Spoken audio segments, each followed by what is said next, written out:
Hello and welcome. You're watching Gravitas. My name is Mohammed Saleh and let's get the show rolling.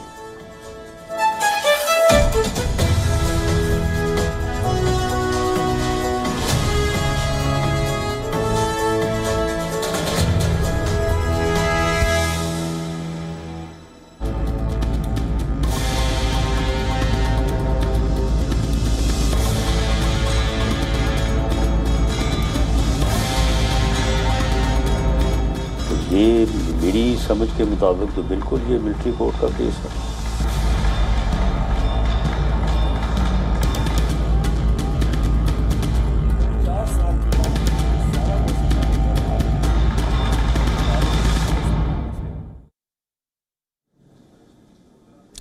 In our cover story tonight on Gravitas, we discuss the political fate that awaits Imran Khan.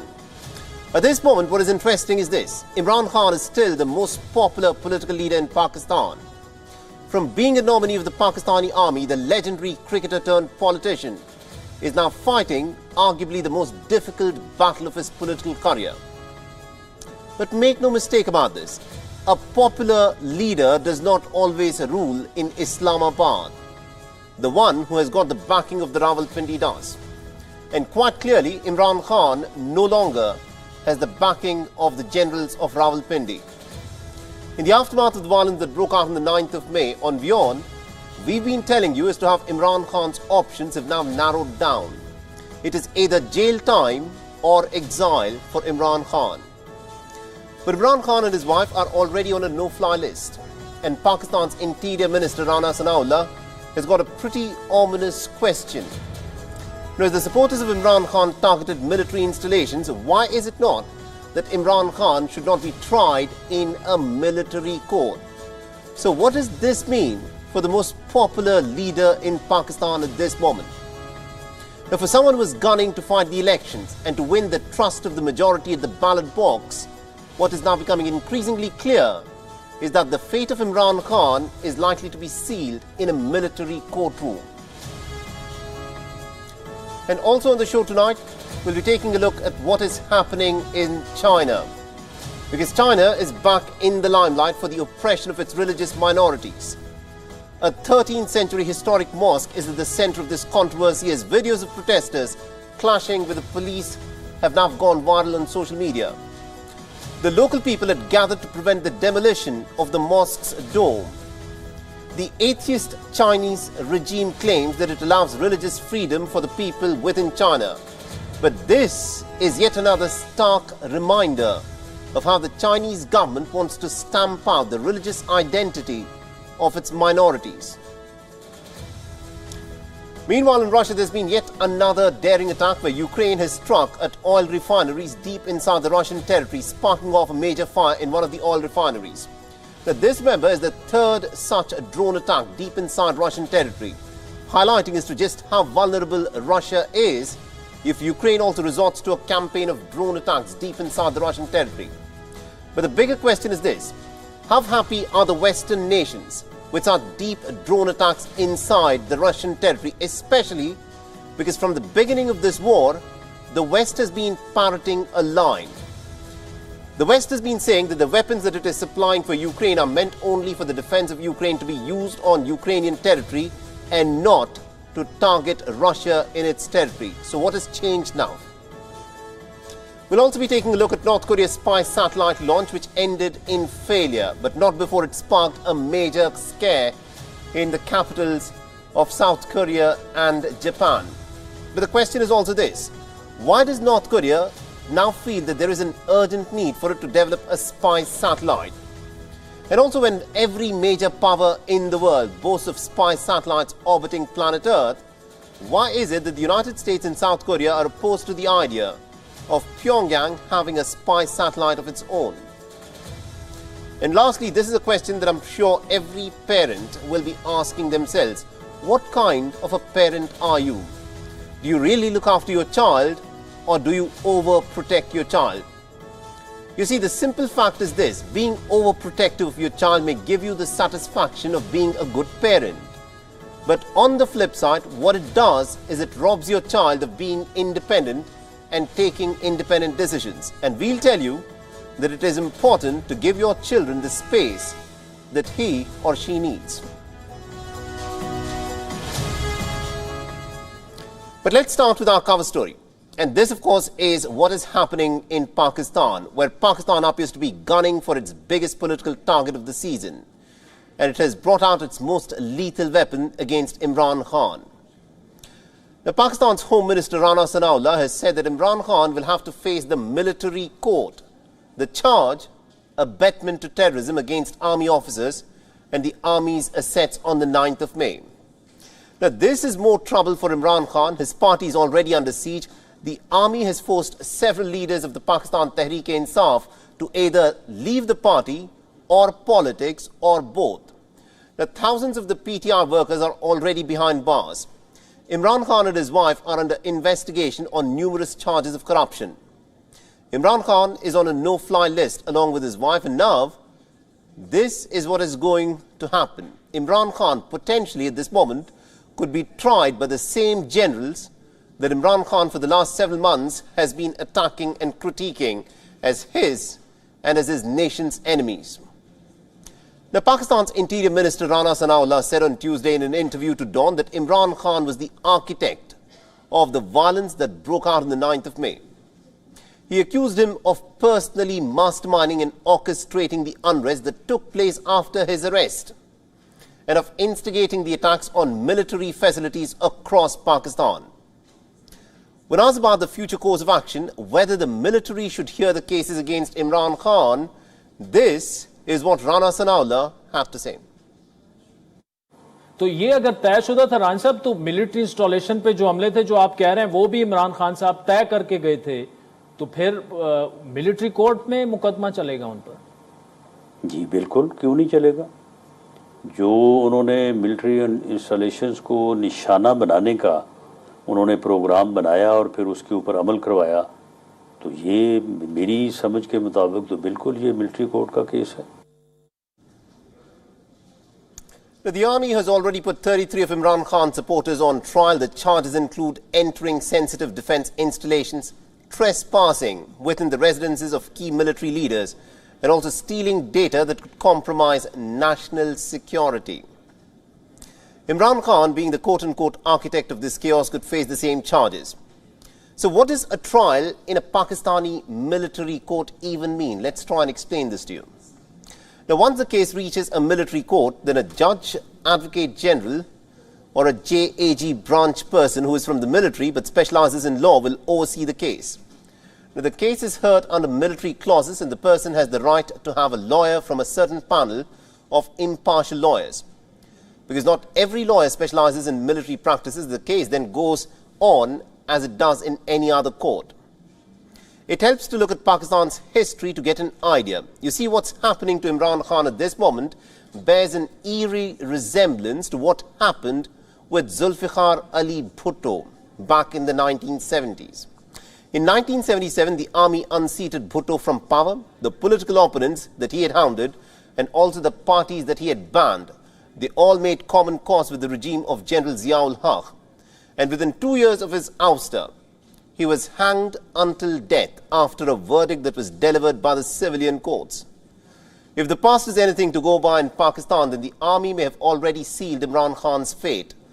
Although one may think that it is near impossible to hang a former prime minister in Pakistan today who is extremely popular with the masses, but still, the Pakistani army, which is calling the shots from behind the curtain, could either imprison him for life or could send him into exile. Now, reports in the Pakistani media say that all options are being contemplated at this moment. So what does Imran Khan plan to do? Well, last we checked, he plans to take things a notch higher. In his latest address to his party supporters, he said that the time has now come to struggle for Hakiki Azadi, or true freedom. Remember, this is a slogan that he's been parroting for quite some time now, Hakiki Azadi. He's also demanded that sacrifices will have to be made to achieve this freedom. But realistically speaking, with the widespread desertions within his party, the question, of course, is this: what chance does Imran Khan really have? Is he now calling for some kind of an insurrection? What sacrifices does Imran Khan want his party members to in fact make? Is he putting them and asking them to put their lives on the line to stop the military trial from taking place? Well, as they say about Pakistani politics, precedent and logic have little role to play. And watch this space to know as to what will unfold in the politics of Pakistan and what fate awaits Imran Khan. Now, from the turmoil in Pakistan, let's look at what is happening in China, because there is some fresh trouble that has broken out in the country. People are fighting back against the policies of Xi Jinping.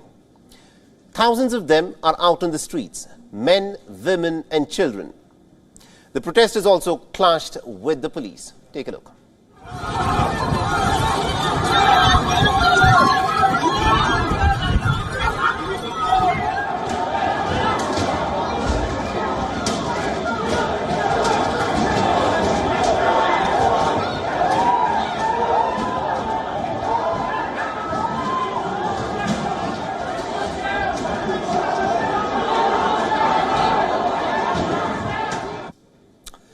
So what's happening in China, and why is it happening all over again?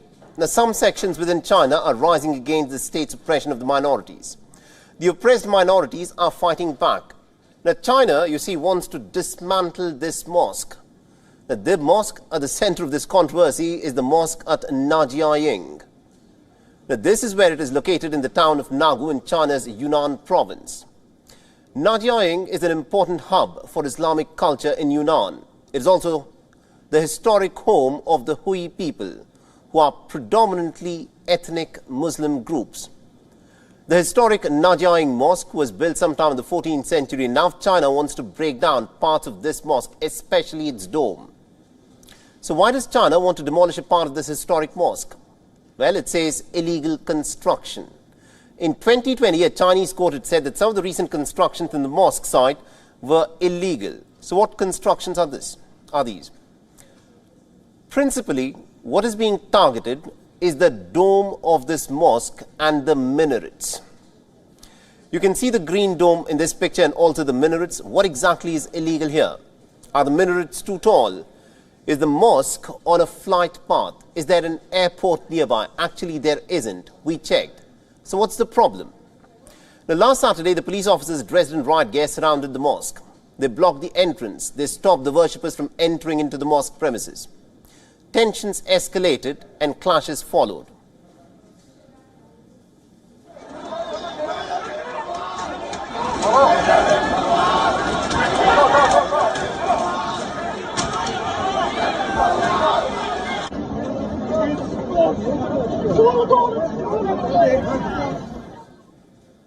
So with the people standing in the way, the police was forced to retreat.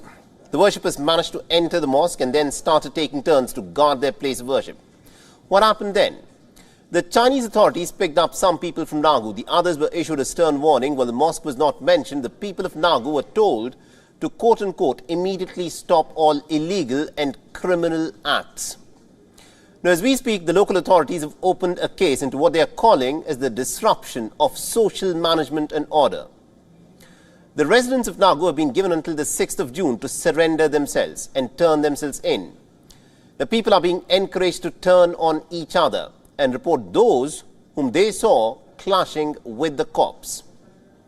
The internet has again been cut off in many neighborhoods. Drones are flying over Nagu and public loudspeakers are repeatedly reminding people to surrender or report others to the police.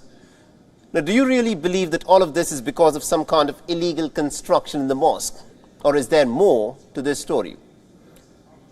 Now, I urge you to read between the lines, because this is not a story of a protest stemming from an attempt at demolishing an illegal construction. This is quite clearly and yet again a case of China trying to raise down an important structure, a religious structure. And this is China going after religious minorities, trying to sinicize the population. Now, I do not know if you know this, but the Chinese Communist Party claims officially that it is atheist. And Xi Jinping is trying to make atheism the rule of the land. So first, China, of course, raised down other religious structures. In the past, it has gone after churches. It has destroyed crosses. It's also put many Uyghur minority Muslims in concentration camps, more than 1 million of them. It has castrated Uyghur men. It has raped their women. China began bulldozing mosques in the Xinjiang province. Between 2017 till 2020, China has reportedly destroyed about 75,000 mosques, and this is as per the Uyghur Human Rights Project. A public urinal, believe it or not, a public urinal was built on the site of a demolished mosque. An undergarments factory came up on the site of another mosque. In 2019, China demolished the Azna Mosque in the Xinjiang province. And do you know what they built there on that site? A shop that sells alcohol and cigarettes. And in Islam, it is expressly forbidden to consume alcohol. So you get the picture of what China is trying to do here. Xi Jinping's China has banned the online sale of Bible. It is going after Muslims who have religious songs on their mobile phones. Why is keeping a mobile phone and listening to religious music, is that illegal in China? Now, China has already destroyed over 70% of the mosques in the Xinjiang province, and now China's war on Islam has come to the Yunnan province. To Muslim towns such as Nagu, and not too long ago, there were at least about 1,000 Hui mosques in China. And today, the Najiaying Mosque is one of the last remaining places of worship of the Hui Muslims. 200 mosques in Yunnan province have reportedly already lost their domes and their minarets. And now, this historic mosque is staring at the same fate. This, quite clearly, is religious persecution. There is no other way of describing this. And this is China jumping at every opportunity to stage an assault on the identity of its minorities, and with every such episode, Xi Jinping's China is hitting a new low. So what is the rest of the world doing? Well, the rest of the world, of course, cannot break out of its habit of sitting on the sidelines with little conviction to act or even to condemn this type of persecution of religious minorities. Now, from China's internal repression which turned to its external shenanigans, did Beijing try to manipulate the Canadian elections? This is a question that many Canadian politicians are asking. Now, politicians such as Erin O'Toole, the former leader of Canada's Conservative Party, in 2021 he lost the general election to Justin Trudeau. And now he's blaming China for this, and he says that he's got proof for it. He says that China in fact campaigned to discredit him and suppress the votes of his supporters. So how does he know this? He says that Canada's intelligence officials told him. According to O'Toole, the Canadian Security Intelligence Service, or the CSIS, informed him as to how Beijing had targeted him in the 2021 polls. He said that all of this, of course, in a speech in Canada's House of Commons. Now, allow me to quote his exact statement. The CSIS briefing confirmed to me what I had long suspected, that my party, several of my parliamentary caucus members and myself were the target of a Chinese orchestrated campaign of disinformation and voter suppression in the run-up and during the 2021 general election. He also added that each of these threats were in fact intended to discredit him, to promote false narratives about his policies, and to severely obstruct his work as a member of the parliament and also as a leader of the official opposition. Interestingly, this former leader is not alone in making this allegation. He is in fact joined by the New Democrat Member of Parliament, Jenny Kwan. She also claims to have been informed by intelligence officials that she was a target of foreign interference and that she would, quote-unquote, continue to be a target. Now, this is what she told the reporters after her briefing with the Canadian Security Intelligence, and I quote her here. Now, coming out of this briefing, it is more clear to me than ever that I will not be intimidated, that I will not be silenced in any way. Whoever is trying to put pressure on me in whatever way they're trying to do it, they will not succeed. Interestingly, both these politicians support getting tough on China when it comes to foreign policy. If we speak of Erin O'Toole, in the past he's in fact singled out the Chinese regime as a bad actor on the international stage. He's also said that there is growing influence of Chinese agents in Canada, which is aimed at pushing the Chinese propaganda and intimidating the Chinese citizens. If we speak of Jenny Kwan, the lawmaker has in fact pointed to her activism related to human rights in Hong Kong and Beijing's imposition of the national security law on the semi-autonomous city, along with her support of issues related to China's Uyghur minority Muslims, as the key reasons as to why she's been targeted by the Chinese regime. Now, whatever be the case, these allegations have in fact put immense pressure on Justin Trudeau. The opposition is asking him to seek answers from China and open a public inquiry into foreign interference. So has Justin Trudeau responded to this? Not yet. But earlier this month, he had in fact expelled a Chinese diplomat for allegedly seeking to target the family of a conservative politician in Hong Kong. Justin Trudeau has also acknowledged that there's long been Chinese interference, but has said that it did not undermine the integrity of the 2019 and the 2021 election results in Canada. But the fact that two big voices in Canadian politics have come out in the open to talk about this, and that too with some credible intelligence evidence from Canada's Secret Service officials, only tells you as to how big this issue is likely to get in the days ahead.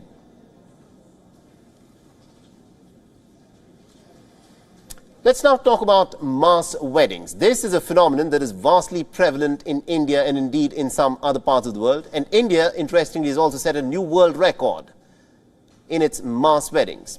But what is making news at this moment is that at a mass wedding that was held in Madhya Pradesh on the 29th of May, there were some special gifts which the Madhya Pradesh government decided to gift to the young couples.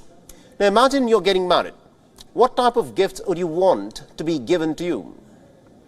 Now, believe it or not, for these young couples, most of them are from very poor families. At this mass wedding, they were in for a bit of a surprise, where according to reports, inside of the makeup kits that were given as gifts by the Madhya Pradesh government, the couples ended up finding stuff such as condoms and contraceptive pills.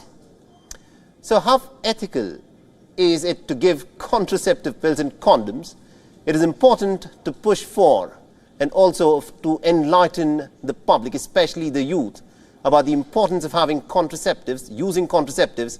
But should the government have chosen their wedding day and also their wedding gift to push the message across? That, of course, is the question, and our next report gets you the details. Condoms and contraceptives. They save us from life-threatening infections and unwanted pregnancies. But we prefer to keep the birth control devices private. People usually don't announce it out loud when they purchase one. Well, this doesn't apply in India's central state of Madhya Pradesh. In a government-sponsored mass wedding in the Jhabua district, 292 couples got married and were waiting to receive their gift boxes. Now, what did they find in the box? Reports say they found a pair of condoms and contraceptive pills. The boxes had the National Health Mission stickers on the lid. They also had family planning logos and a message which said Nai Pehal Kit, which means the new initiative kit. This is quite a unique way to welcome a newlywed couple. So what are the reactions to this so-called caring gesture?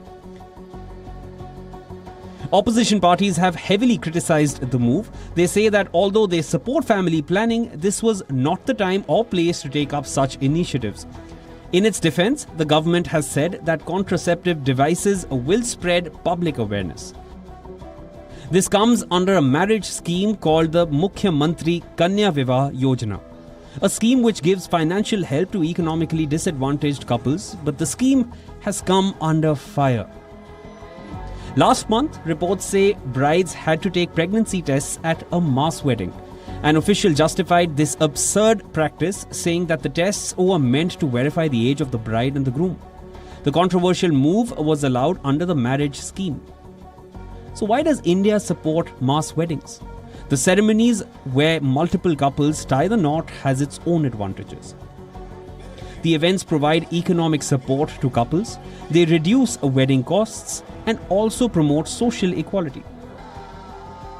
Reports show that all widely recognized religions have mass weddings. The ceremonies follow all the traditional rituals and may take place in a house of worship depending on the practices. Many Indian states are now hosting mass weddings. The events are also being held by non-government organizations. The northern state of Uttar Pradesh reported that over 200,000 women have tied the knot in mass wedding events till now. So the question is, could the government have chosen a better moment to give the contraceptives? Especially when the young couples were expecting a gift to cherish. There is always a better time and place to spread awareness. Let's see if the government changes its ways for the next mass wedding event. Bureau Report, WION World is One. Yesterday we told you as to how the Ukraine war is escalating to a whole new level. Now Kiev rained down drones on Moscow. But what has happened today just highlights the strategy that Ukraine seems to be clearly embarking upon. Ukrainian drones attacked 2 oil refineries in Russia's Krasnodar region. One of the oil refineries caught fire, which was later put out. Although there were no casualties, the attack was pretty alarming and pretty serious. You see, both the refineries are quite close to one of Russia's most important oil export gateways, the Black Sea port of Novorossiysk. Now, the FSP oil refinery is just about 80 kilometers away. The Ilskar refinery is about 64 kilometers away from where this attack happened. Novorossiysk can process nearly about 6 million tons of oil each year. The plant, along with the Caspian Pipeline Consortium terminal, brings about 1.5% of the total global oil to the markets. Now, attacks so close to a key port are a major blow to Russia.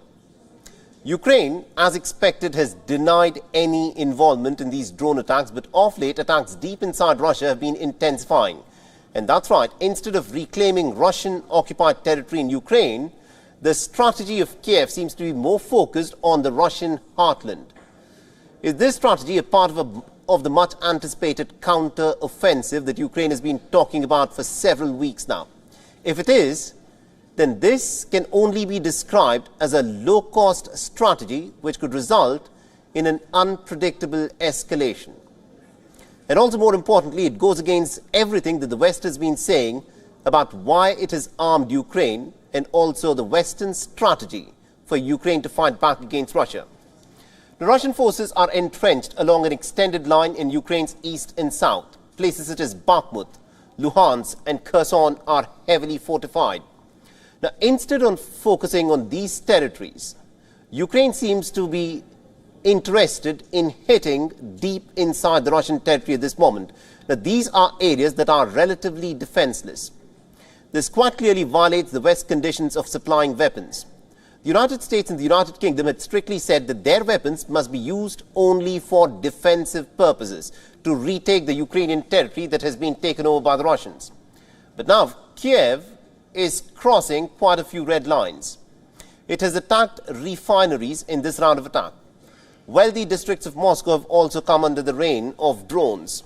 A few weeks ago, Kremlin was also targeted on the 3rd of May. And Russia is extremely angry at how little the West has done to rein in these attacks by Ukraine. It has said that it has taken note of a lack of condemnation and how this is going to turn out for Ukraine. For the time being, it is busy raining down artillery in Russia. The Ukrainian shells hit the Russian-controlled Luhansk region, resulting in deaths of 5 people. Artillery struck the Russian town of Shebekino. 2 people were hospitalized. The shells smashed into windows and damaged roofs of an 8-story apartment building. 4 homes were destroyed, along with a school. Now take a look at these images. The streets in Shebenko were strewn with blown-up vehicles. So what is Russia doing in terms of a response? It is making some pretty tall claims. It claims that it has destroyed Ukraine's last warship in the Odessa port just 2 days ago. But Russia has not given any evidence of it having destroyed the Ukrainian warship. Listen to what their spokesperson had to say. On 29th May, the last remaining Ukrainian warship in service, the Yuri Olefirenko, was destroyed by a high-precision strike launched by the Russian airspace forces on the naval base in the port of Odessa. Now, this is Russia's side. Ukrainian Navy has declined to comment. It says that it won't respond to Russia's assertion. It does not want to disclose its losses in the war. The Ukrainian skies remained relatively quiet on Tuesday night after 24 hours of heavy attacks. There were no major air raids that were reported. However, the Russian drone strikes have killed 1 person and have also wounded 4 others in Kiev during the day. And Ukrainian police evacuated 3 orphans from the frontline town in New York in the eastern Donetsk region. The children said that a shell in fact landed in the backyard of their house, shattering windows. Listen in. Shell landed in our background and exploded. Windows were shattered. We did not shelter in the basement because we could have been trapped there. As you can see, air attacks by both sides have intensified as the stalemate continues to endure on the ground. So what comes next? Will Ukraine up its counteroffensive in the Russian-occupied territories, or will it continue to target deeper inside the Russian hinterland? And what is more important is that does the West now support this new strategy of the Ukrainian forces to strike targets deep inside the Russian territory by using the Western-supplied weapons? Meanwhile, in Italy, a boat capsized on an alpine lake and 4 people were killed. The interesting part, however, is this. The report said that the vessel was in fact hosting a party for spies, Italian and Israeli spies to be specific. The deceased include the officers of the Israeli and the Italian security forces. So the question is this: what were secret agents doing on board a pleasure boat? Was this party a part of the secret meeting? Well, let's give you the details. It is quite apparent as to why the capsizing incident took place. You see, reports say that over 20 passengers on a vessel which had 15% capacity is what made things pretty bad. The boat was also hit with some strong winds and hail as it was returning to the shore. The reports say that there were Italian and foreign tourists on board, but what is making news are the Italian and the Israeli secret agents who got drowned. So who are these intelligence agents? The reports say that there were 2 men, Tiziana Barnaby and Claudia Alonzi, who belong to the Italian intelligence agency. Now, the other was Shimoni Erez, an Israeli former Mossad agent. Now, these, remember, are the best spy agencies in the world. So what were these agents doing on the boat? Reports claim that this was an opportunity for the agents to exchange some information. And this was more than just a few intelligence officers who were meeting. Reports say that 19 people on board were either serving or were ex-secret agents. Now, right after the tragic incident, a group of about 10 Israelis who were on this boat reportedly were flown back to Israel on a private jet. Flight tracking sources show that the Israeli agents who had landed at the Milan airport set off back to Israel just hours after the incident. Reports also show that they did not even return their rented cars in Italy. So why did these spies, the Israeli spies, leave in such a burning hurry? What did they have to hide? The surprising part is also this. The Italian officials have ruled out the possibility of a secret meeting. The mayor of Sesto Calende, where the disaster took place, has said that there was nothing unusual and that there was nothing to hide that was going on in the vessel. He emphasized that it was a horrible accident, but it was simply an accident. The authorities, however, are investigating the incident but do not see it as an act of sabotage where these spies on a pleasure boat were targeted. So it is still not clear whether the agents were on a simple birthday cruise as is being claimed, or if this was some kind of a secret meeting. Is this incident more than just a simple accident, or is it just that it was a coincidence that so many of these top spies from Israel and Italy were present on this boat, and then this boat met with an accident? Now, this is a question I'm sure each one of you would be asking yourself every single night. What kind of a parent are you? Are you an orchid or are you a dandelion? If you're wondering what have flowers got to do with parenting and parenting styles, let me break this down for you. The researchers have classified people into 2 categories. One is orchids and the other is dandelions. Now, those who are very sensitive are described as orchids. Just like the flower, they find it difficult to thrive if the conditions aren't right. Whereas the dandelion type people are less sensitive. They can grow pretty much in any environment. Now, being a parent is a difficult task. You never know as to where to draw the line. Some go overboard in looking after their kids, while others can be absent from their kids' lives without even realizing it. But parenting is slightly more challenging for the orchid parents. They're more likely to raise highly sensitive children, and according to a 2018 research paper, nearly about 20 to 30% of the population has been classified as highly sensitive. Now, what are these people like? And what makes them different? Why is parenting more difficult for them? Do their kids also turn out to be the same? Well, let's discuss this. The sensitive people have a heightened level of perception. They perceive more details. This sensitivity relates as much to smells, sights and sounds as it does to emotions and psychology. These people can be deeply affected by what they see and feel. They pick up on the moods of others and have got higher empathy. They also process things more deeply and have a tendency to ruminate on what they experience. Now, if you're a parent yourself, you can in fact understand as to how difficult some days can be. Sometimes the noise, the mess and the chaos can spiral out of control. It leaves highly sensitive parents more exhausted and irritated than others. And guess what? They also pass these very traits to their children as well, as heightened sensitivity is said to be about 47% inheritable and is therefore actually genetic.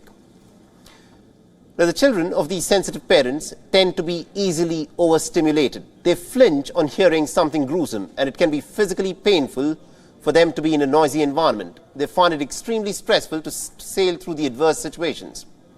Not only do orchid parents pass on their sensory traits, they also coddle their children more than required, thus making them overly dependent. It is more common for those who had bad relations with their own parents or felt rejected as a child to make up for what the love and the care that they did not receive. And these parents become overprotective of their kids and often end up intruding into their lives. The Dandelion parents, on the other hand, are less sensitive. They don't get overwhelmed that easily. They give their children space, sometimes even more than required. Such kids tend to be more independent and empowered. They feel things relatively less deeply and don't get overstimulated easily. They're resilient and can thrive even if things do not go exactly as planned. Now, I'm not saying that you should love your children less. Of course, everyone needs light and warmth, but it's okay to try and modify the environment a bit to help your kid flourish. What this means that if you are an orchid parent, maybe you should relax a little, step back a little. It's easier said than done. As a highly sensitive parent, you may feel compelled to solve all of your child's problems. But do remember, the more you intervene, the more dependent your child will become, and they may find it difficult to survive without you in the future. And sometimes it is important to take a back seat and let your kids tackle the things on their own. But don't shy away from offering a helping hand when your child needs it. Our next story is from North Korea, where the failed launch of a North Korean satellite first sparked panic in the region and then pretty soon escalated the tensions over which North Korea, which hasn't got any satellites of its own at this moment, is trying to launch a spy satellite. The called Chollima-1, the launch by Pyongyang, resulted in evacuation warnings being put out in Seoul and Tokyo. And our next report gets you the details as to what transpired when North Korea tried to launch a spy satellite of its own. A North Korean satellite launch ended in failure. The satellite was called Chollima-1, and it was the sixth satellite that North Korea launched by far. It was also the first to be launched since 2016.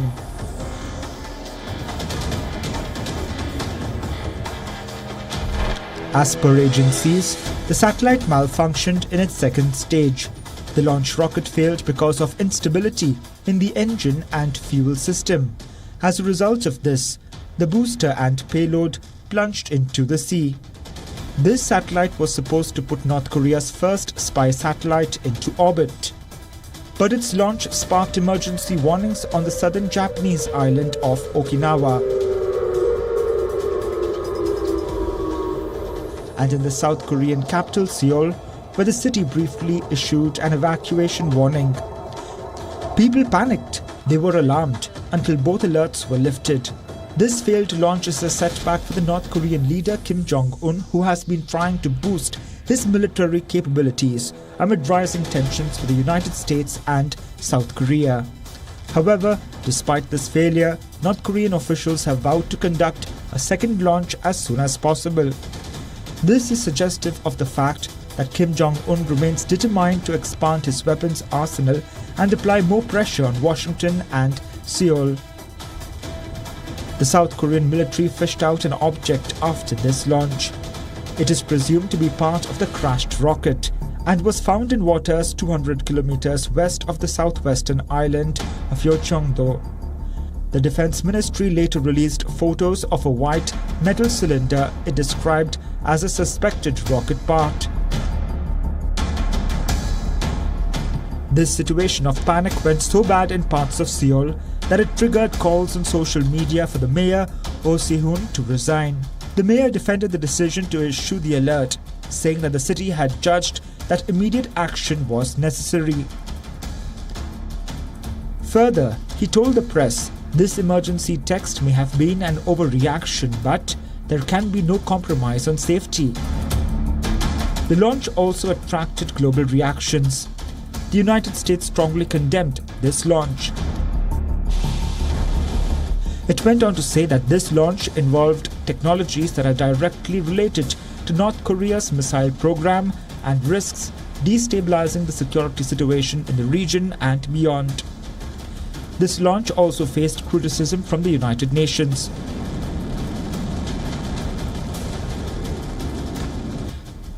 The United Nations Secretary General also criticized Pyongyang, saying its use of ballistic missile technology was contrary to UN Security Council resolutions.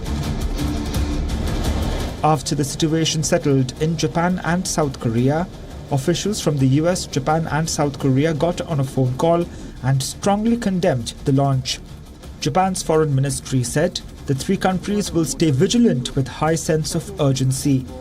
But it's clear that North Korea will not stop here, because North Korea has confirmed its plan to launch military reconnaissance satellite number 1 before 11th of June.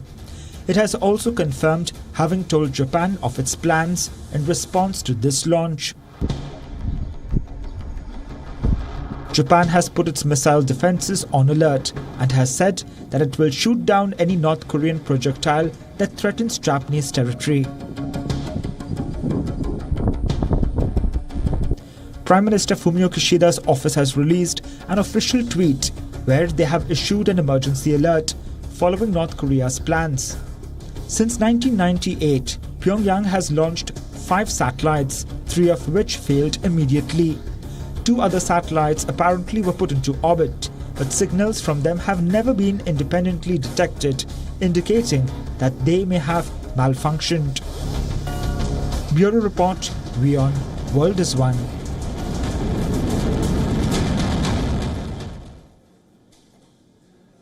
Our last story takes you to the airport luggage counter. I'm sure every one of you has been there, the very counter where you're asked to weigh in your luggage. But what if we told you that you'd be asked to weigh yourself at the luggage counter? Now, what if an airline decides to ask its passengers to weigh themselves before boarding the airplane every single time? Now, Air New Zealand has just started doing this to its passengers. Air New Zealand, which is New Zealand's national airline, has launched a passenger weight survey. Now, the survey aims to gather data on the weight load and distribution for the airplanes. And as per the guidelines of the Civil Aviation Authority, this survey is to be conducted on passengers departing on international flights from the Auckland International Airport, starting from the 2nd of July in 2023. The goal of this survey isn't to single out passengers or to point at passengers who might contribute to an overload on the airplane. Instead, this is what Air New Zealand claims. It says that it wants to gather real-world information because weight affects everything during a flight, from the climb rate to the cruising speed and also the maneuverability of the plane.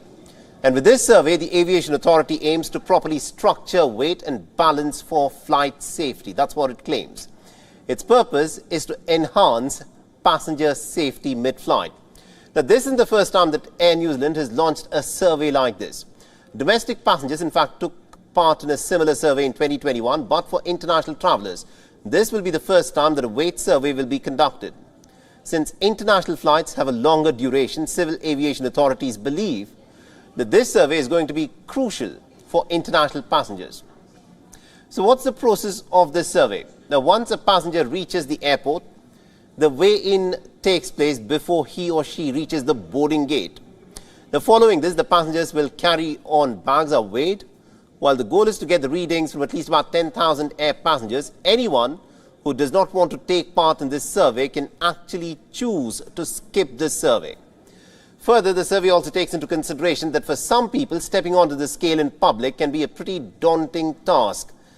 And make sure that the scale, of course, does not display the weight publicly. This is what some people would want. In fact, even the airport authorities cannot see the weight, as the weight is fed directly into the computer and is recorded anonymously. Now have a look at what Air New Zealand's load control specialist has to say on this pretty sensitive issue. It just goes straight into, as I say, into the computer. Nobody sees anything. On the screen over here, they literally put whether you're an adult or a child, and the computer captures it, and that's it. All done. You can carry on with the rest of your day.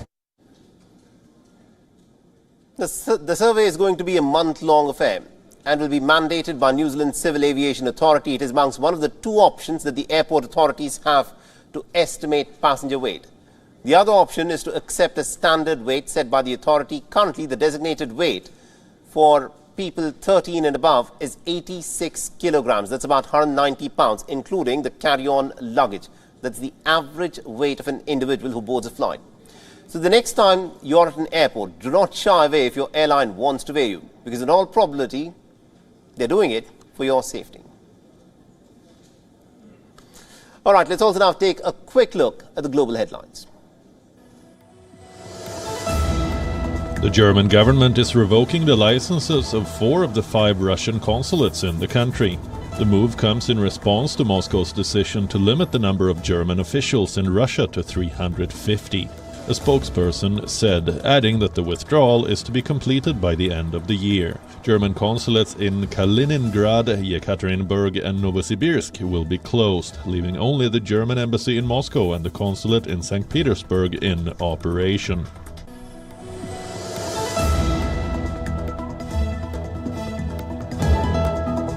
Ajit Doval in New Delhi as he began his 4-day visit.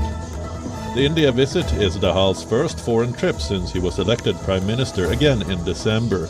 He has visited India twice before, in 2 previous tenures as Prime Minister dating back to 2008. NATO peacekeepers behind razor wire barrier that guarded municipal halls in ethnically divided northern Kosovo on Wednesday, where days of unrest have prompted NATO to send additional troops to stave off violence. Following clashes on Monday, during which 30 NATO troops and 52 ethnic Serbian protesters were hurt, NATO said it would send 700 more troops to Kosovo to boost its 4,000-strong mission. It was not clear when the soldiers would arrive. Supporters of Florida Governor Ron DeSantis reacted positively towards the governor on Tuesday as DeSantis kicked off his first campaign swing as presidential candidate in Iowa. DeSantis bashed Trump on issues such as immigration, COVID policy, and federal spending, suggesting he had drifted away from conservative principles as president.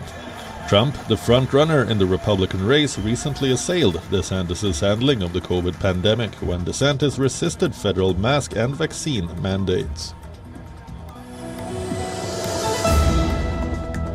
Long fuel queues have returned to Nigeria's cities as motorists rush to fill their tanks, while some retailers hiked prices amid uncertainty on the timing of the removal of a fuel subsidy that the new president Bola Tinubu said would be scrapped. Removing the subsidy, which cost about $10 billion last year, was one of Tinubu's campaign promises.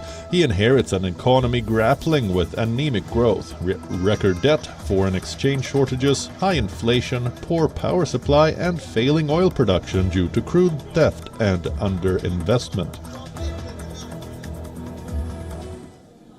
Well, that's all the time we have in tonight's edition of Gravitas. We'll leave you with Gravitas images. Have a good night.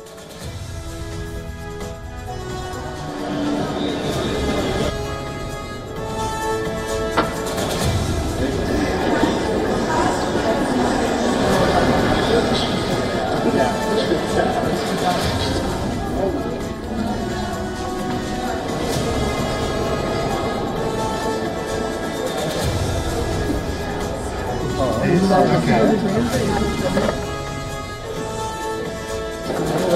Thank you.